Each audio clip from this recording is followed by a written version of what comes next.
ਸ਼ਲੋਕ ਮਹਲਾ ਪਹਿਲਾ। ਵਿਸਮਾਦ ਨਾਦ ਵਿਸਮਾਦ ਵੇਦ, ਵਿਸਮਾਦ ਜੀ ਵਿਸਮਾਦ ਭੇਦ। ਵਿਸਮਾਦ ਰੂਪ ਵਿਸਮਾਦ ਰੰਗ, ਵਿਸਮਾਦ ਨਾ ਗਏ ਫਿਰੇ ਜਨ। ਵਿਸਮਾਦ ਪਾਉਣ ਵਿਸਮਾਦ ਪਾਣੀ, ਵਿਸਮਾਦ ਅਗਨੀ ਖੇਡੇ ਵਿਡਾਣੀ। ਵਿਸਮਾਦ ਧਰਤੀ ਵਿਸਮਾਦ ਖਾਣੀ, ਵਿਸਮਾਦ ਸਾਧ ਲਗੇ ਪ੍ਰਾਣੀ। ਵਿਸਮਾਦ ਸੰਜੋਗ ਵਿਸਮਾਦ ਵਿੰਜੋਗ, ਵਿਸਮਾਦ ਭੁਖ ਵਿਸਮਾਦ ਭੋਗ। ਵਿਸਮਾਦ ਸਿਫਤ ਵਿਸਮਾਦ ਸਾਲਾ, ਵਿਸਮਾਦ ਉਛੜ ਵਿਸਮਾਦ ਰਾਹ। ਵਿਸਮਾਦ ਨੇੜੇ ਵਿਸਮਾਦ ਦੂਰ, ਵਿਸਮਾਦ ਵੇਖੈ ਹਾਜ਼ਰਾ ਹਜੂਰ। ਵੇਖ ਵਿਡਾਣੇ ਰਿਹਾ ਵਿਸਮਾਦੇ, ਨਾਨਕ ਬੁਝਣਾ ਪੂਰੇ ਭਾਗੇ।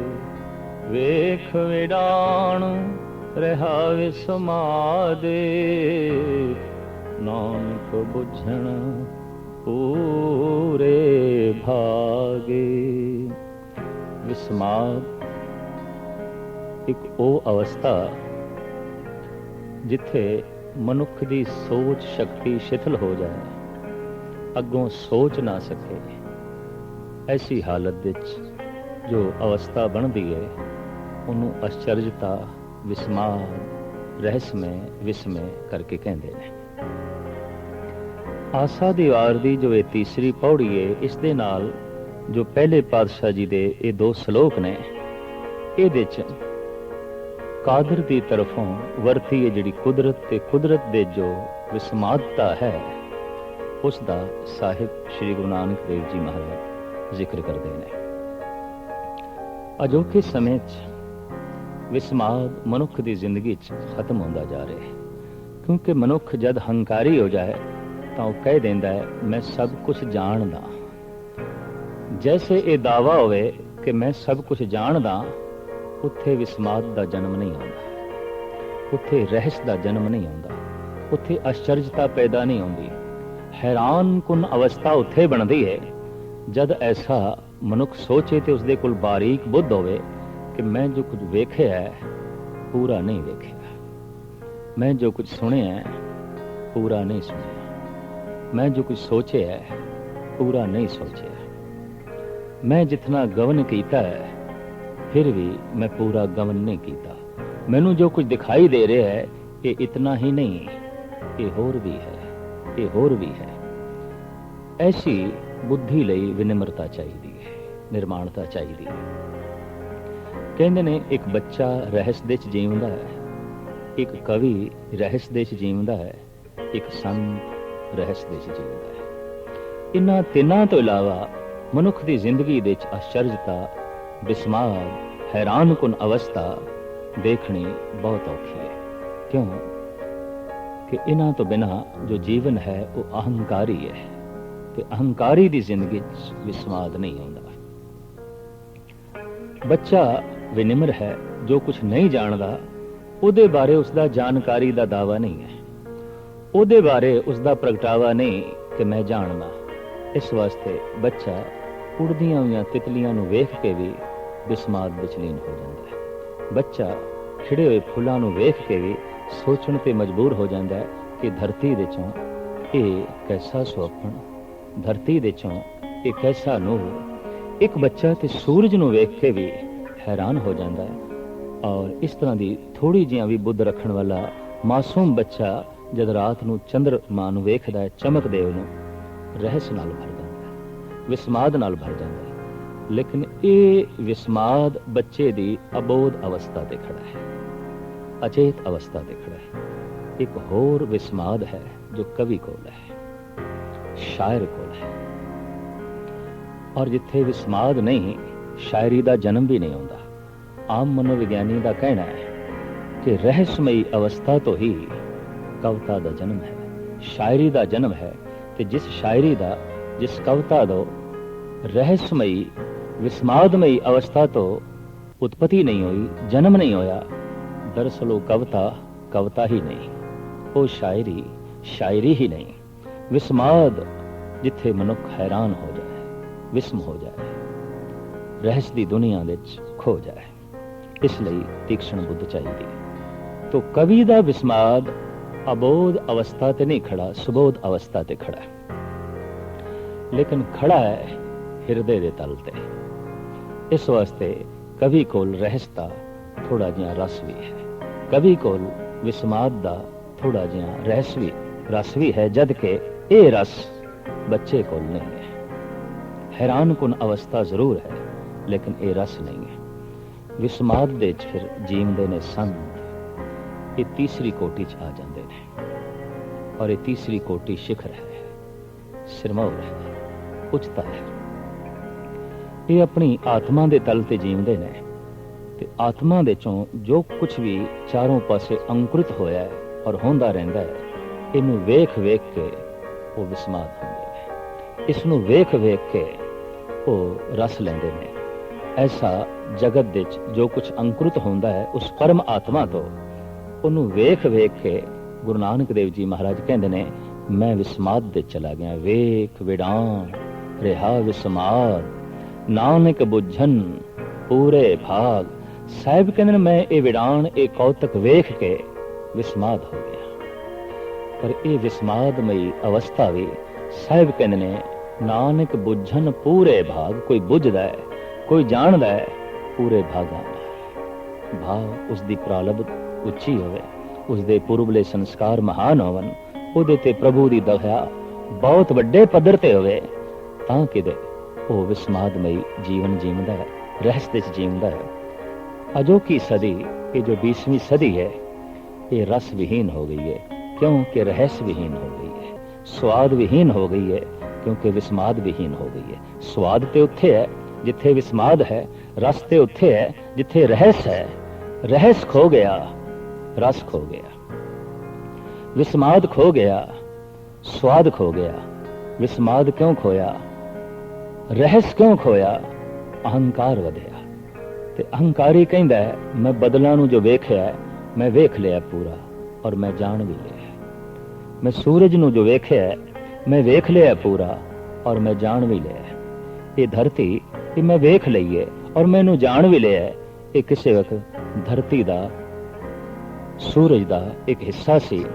ये धरती टुट के ये थल्ले आई, एक पासे हुई, सदियां तक गर्म रही, फिर ठंडी हुई, फिर इस देश वनस्पति पैदा हुई, फिर सहजे सहजे ये जीवन चलिया जो अज विचर रहा है। इस तरीके नाल एक जानकार बंदा कह देंदा मैं तो सब कुछ जानदा। इस वास्ते विज्ञानक दे कोल रहस्य नहीं होंदा, विस्माद नहीं होंदा, स्वाद नहीं होंदा। विज्ञानक कोल कवि वाला हिरदा नहीं, विज्ञानक कोल शायर वाला हिरदा नहीं। उसदी पदार्थ दे नाल नेड़ता होंदी होई भी पदार्थ तो दूरी है, क्योंकि उसने पदार्थ दे वजूद नूं वेख्या है, पदार्थ दी रूह नूं नहीं वेख्या। संसार दे आकार नूं वेख्या है, उन्हें इस दी बुनियाद नूं नहीं वेख्या, उसने इस दे नूर नूं नहीं वेख्या। तो साहिब श्री गुरु नानक देव जी महाराज दा फरमान मैं वेखदा और वेख वेख के विस्माद हो रहे हैं, रहस्य विच खो गए। की कुछ वेख रहे हैं और किन्ना पसारा है। इस श्लोक दे गिनती के मुताबिक गुरु नानक देव जी महाराज दसते जा रहे हैं, विस्माद नाद, विस्माद वेद। प्रथम ते मेरे लिए जो आवाज है, जो मेरे कान सुनते हैं, इन्हें सुन सुन के मैं विस्माद दे चला जाना। असी भी सुनते हैं, बदलों की गर्जन सुनते हैं, कोयलों की कूकू सुनते हैं, मनुखों के बोल सुनते हैं, सागर का गर्जन सुनते हैं, पवन की शाशां सुनते हैं, चिड़ियां का चहचहाना सुनते हैं, संगीत सुनते हैं, गीत सुनते हैं, पर विस्माद नहीं, रहस्य नहीं। कारण असी नाद दी खलड़ी वेखते हैं, रूह नहीं वेखते। उपरों ही सुनते हैं। ये जितनियां आवाज़ां ने, जो शब्द, जो आवाज़, जो स्वर, जो धुनी साडे कंन विच पै रही है, गुरु नानक देव जी महाराज ते इंज कहते ने, जो बोलत है मृग मीन पंखेरू, सो बिन हर जापत है नहीं होर। मेरे लिए ते हे परमात्मा तू ही बोल रहे हैं, किधरे सागर दे गर्जन दे च, किधरे पवन दी शां दे च, किधरे मनुखां दी भाषा दे च, किधरे बंदियां दी बोली दे च, किधरे पंछियां दे चहचहाण दे च। ये आवाज सब तेरी है, ये धुन सब तेरी है। जेता रूप काया तेरी, ये जितना आकार मैनू दिखाई दे रहा है, ये तेरी काया है, ये तेरा वजूद है। और इस वजूद दे चों जो कुछ भी प्रगट हो रहा है, ये तू ही है।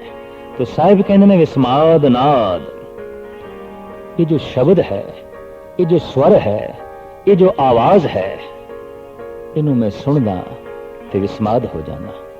हैरानगी होवेगी विस्माद शब्द नू सुन के, विस्माद आवाज नू सुन के।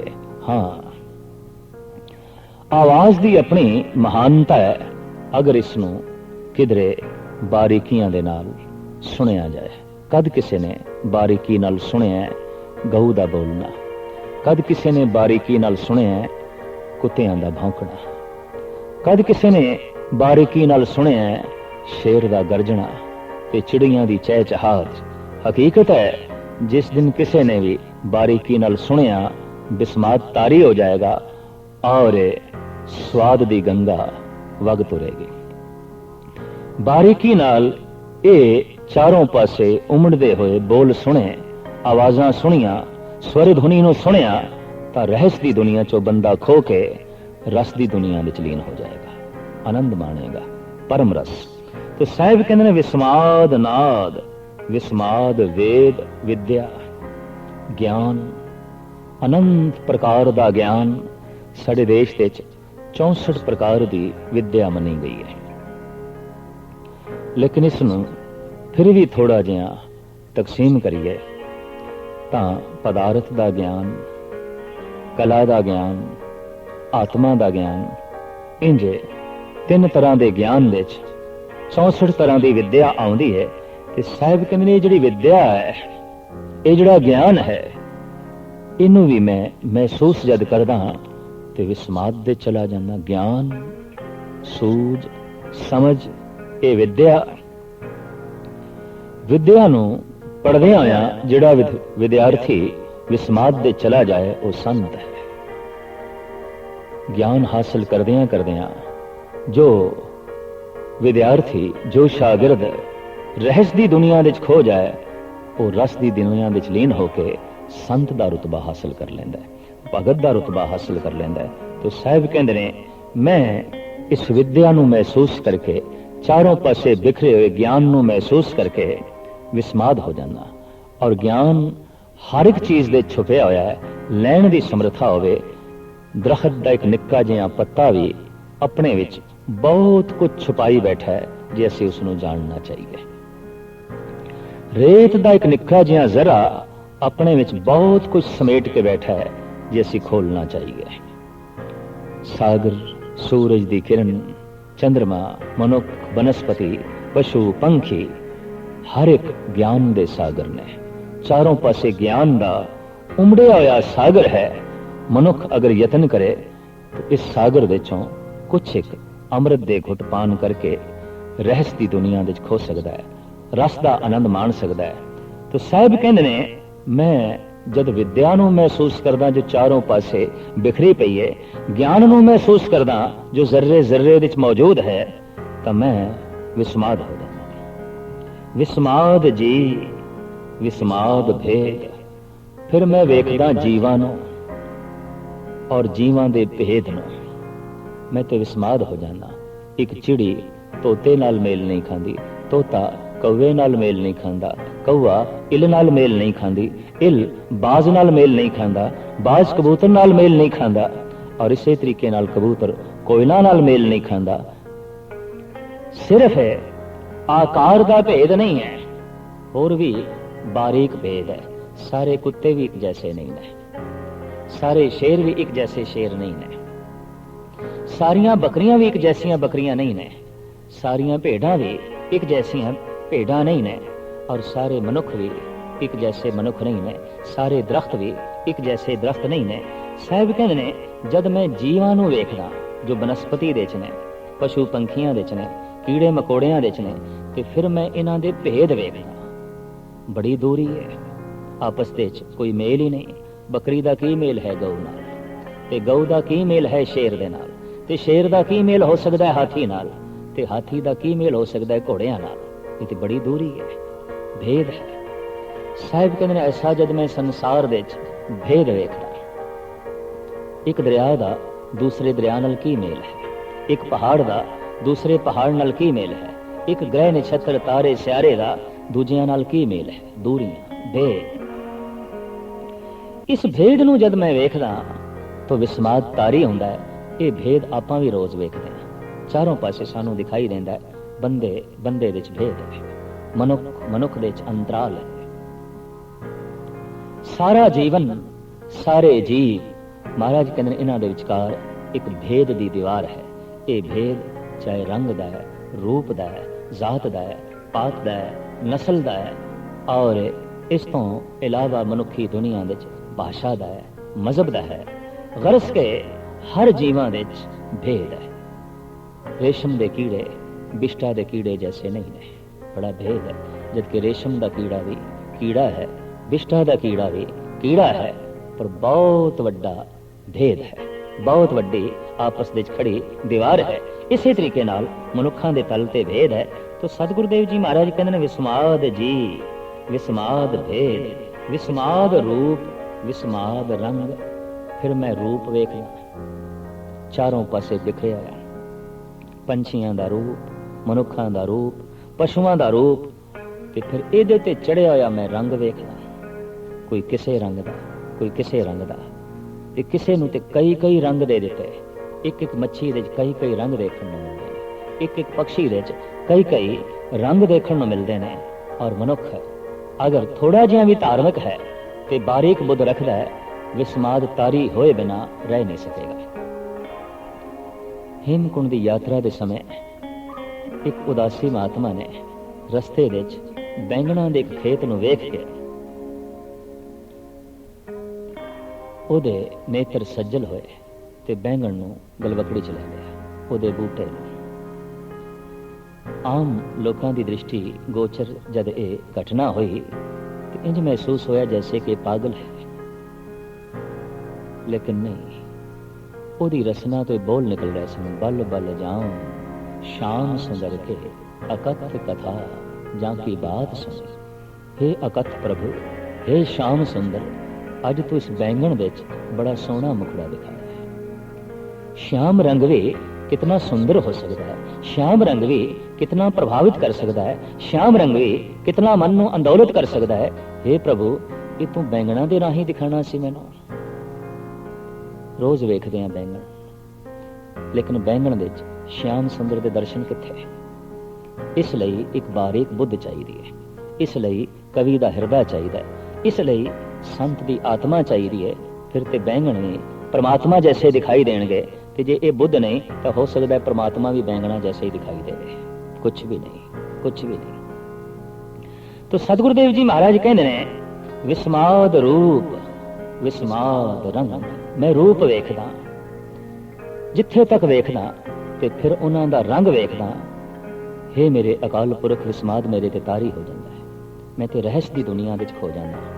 ਫਿਰ ਅਗਾਂਹ ਚੱਲ ਕੇ ਸਾਹਿਬ ਕਹਿੰਦੇ ਨੇ ਵਿਸਮਾਦ ਨਾਂਗੇ ਫਿਰੇ ਜੰਤ।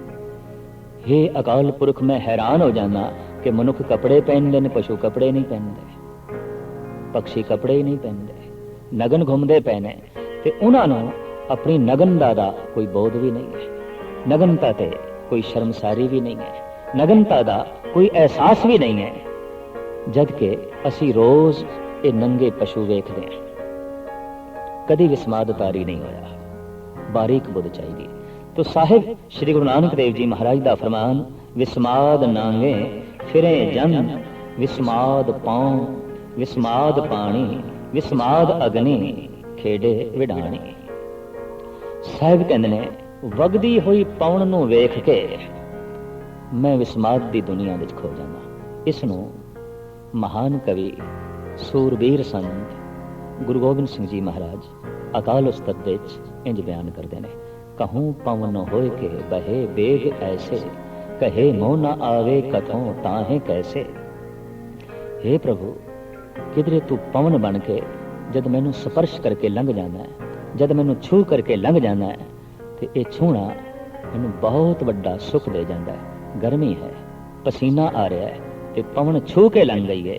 एक संसारी नू तो ऐसा महसूस होगा, हवा का झोंका आया है, कुछ ताजगी दे गया। एक कवि नू कुछ होर ढंग नाल महसूस होगा, पर जिहड़ा एक संत है उन्हें तो कहना, हे प्रभु तू अज छू के लंघे है, बड़ा सुख दे गया। तू छू के लंघे है, मेरा पसीना सुख गया है। तू मैनू स्पर्श करके लंघे है, तू मेरे अज गलवकड़ी च लगे है। पवन भी परमात्मा है, जबकि कईयां लई ते हो सकता है परमात्मा भी सिर्फ वगदी हुई हवा ही होवे और कुछ नहीं। नहीं, संत लई ते वगदी हुई पवन ये ते परमात्मा है। चारों पासे परमात्मा छू रहा है, सानू स्पर्श कर रहा है, किधरे पवन के रूप में, किधरे धरती के रूप में, किधरे सूरज दीयां किरणां के रूप में, किधरे होर अदृश्य तरंगां के रूप में, चारों पासे सानू छू रहा है। पर एक बदकिस्मती है, असी उसनू नहीं छू रहे। असी अखां बंद कर लेने हैं, असी अपने हिरदे दे उत्ते एक बहुत वड्डा पत्थर रख लेने हैं, फिर भी सानू छू रहे हैं। ਉਹਦੀ स्पर्शता का बोध क्यों नहीं हो रहा? क्योंकि बुद्धि विकसित नहीं हुई। गुरु जन पास आना, सतसंग दे च आना, इसका मुख मकसद जिहड़ा है वो इतना ही है कि हार परयो स्वामी के द्वारे दीजे बुद्ध विवेका। हे प्रभु, वो विवेक बुद्ध मैनू दे कि चारों पासे तू जिहड़ा मैनू छू रहे हैं, इसका मैनू बोध हो जाए, इसका मैनू पता चल जाए। ऐसा भी हो सकता है कि मां बाप का हाथ जो सिर पे पे है, अगर बंदा रहस्वादी है तो ऐसा सोचेगा अज ते परमात्मा ने असीस दे दी, अज ते ईश्वर ने असीस दे दी। मां के रूप विच, पिता के रूप विच, गुरु के रूप विच, उस्ताद के रूप विच असीस ते चारों पासे मिल रही है। पात्रता होनी चाहिए, योग्यता होनी चाहिए, बोध होना चाहिए। तो साहिब कहते ने, हे प्रभु तू किधरे पवन रूप विच मैनू छू रहे हैं, मैनू ताजगी दे रहे हैं, मैनू जिंदगी दे रहे हैं, और इस वगदी हुई पवन नू वेख के मैं विस्माद हो जाना। विस्माद पाऊं विस्माद पानी। हे प्रभु, वगदे हुए दरियावां नू, बरसदियां हुईयां बूंदां नू, सागर दियां लहरां नू, झीलां नू, और थां थां ते पए पानी नू ते बुझा रहे प्यास, ये पानी मैं ते विस्माद हो जाना। शरीर विच ये पानी, हे प्रभु मैं ते रहस दी दुनिया च खो जाना। ये पानी असी वेखते हैं, जैसे बारीक बुद्धि प्राप्ति होवेगी, पानी पानी नहीं दिखाई देगा। पानी प्रभु अकाल पुरख दा रूप दिखाई देगा। हकीकत है, गुरु गोबिंद सिंह जी महाराज कहते हैं, कहूँ फूल होए के भले राग फूले। हे प्रभु, कमाल दी गल है, किधरे मेरे सामने तू फुल के खड़े हैं, फुल्लां दी तरह फुल के खड़ा है, फुल्लां दे च। ऐसा सोपन, ऐसी कोमलता, तू इतना कोमल है, तू इतना सुंदर है, तू इतना सुगंधित है। कहूँ फूल होए के भले राग फूले, कहूँ भंवर होए के भली बात भूले। हे प्रभु, मैं ते एक होर कौतक वेख के हैरान हो रहा कि किधरे भौरा हो के तू आप ही अपने रूप ते मस्त होया फिरदा है, आप अपनी सुगंधी ते मस्त होया फिरदा है। फुल दे चारों पासे परिक्रमा पिया करदा है। फुल तो आप, भौरा तो आप, अपनी आप दे ऐसी लीनता, अपने आप दे ते ऐसा तो मोहित होया फिरदा है। ये एक दृष्टि है, एक धार्मिक दृष्टि है। जद ये मिलती है तो चारों पासे पसारा ब्रह्म दा ही दिखाई देंदा है। सतगुरुदेव जी महाराज कहते हैं, पानी नू वेख के मैं बिस्माद अवस्था चला जाना। प्यास लगती है, पानी पींदियां पींदियां जो शांति मिलती है, चैन मिलता है, शरीर नू जो आराम मिलता है। हे प्रभु, मैं दंग रह जाना। इतनी वड्डी तेरी ये दात, इतनी वड्डी तेरी ये सौगात, और इस दे च इतना तू रस पा दिता, इतना तू जीवन पा दिता।